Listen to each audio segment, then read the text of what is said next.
L'artiste Shigeko Hirakawa, qui vit et travaille en France, présente actuellement à l'espace André Chédid à Issy-les-Moulineaux une exposition qui illustre son parcours.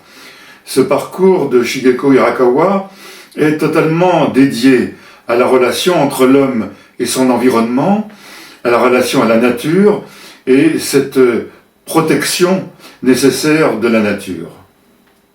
Toutes ces réalisations depuis de nombreuses années témoignent de cette préoccupation: préserver la planète, prendre soin des éléments naturels qui la composent, et Shigeko Hirakawa, à chaque exposition, à chaque intervention, donne un exemple de cette relation.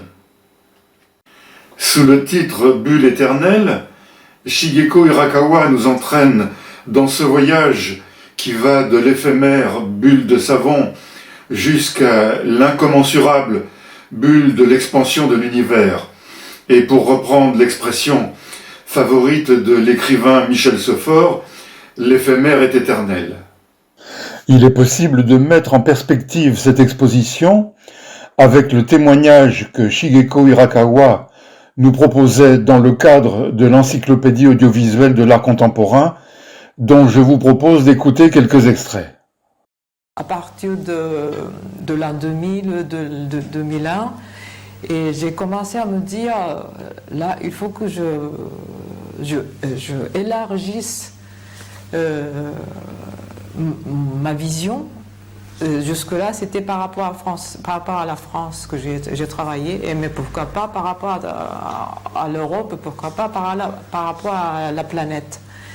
Et à ce moment-là, j'ai rencontré un thème très intéressant, c'était 2004 je crois, et le thème de travail c'était la relation entre la ville ou des activités de la ville et des forêts.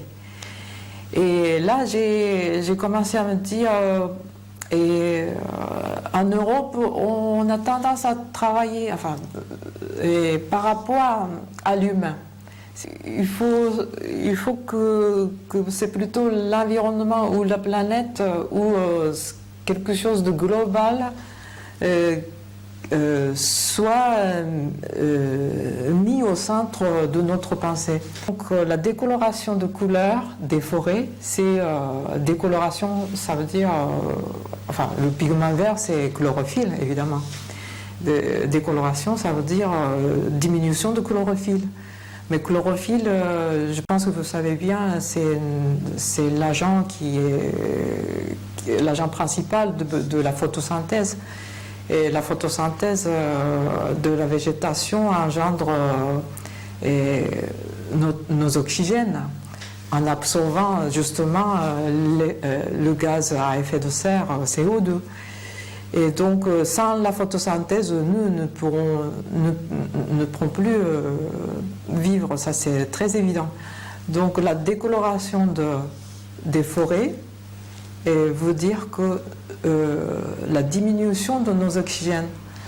Donc là, il faut alerter, mais personne n'est au courant, qu'est-ce que ça veut dire, il faut que je fasse quelque chose là-dessus. Et comme ça que mon projet actuel, qui est intitulé Air en péril, est commencé à démarrer. Et voilà, donc ma vision est élargie de cette manière-là. J'ai envie d'aiguiller la vue de quelqu'un d'autre, ou la vue de spectateurs, ou de peuples, ou des gens, et en faisant une œuvre,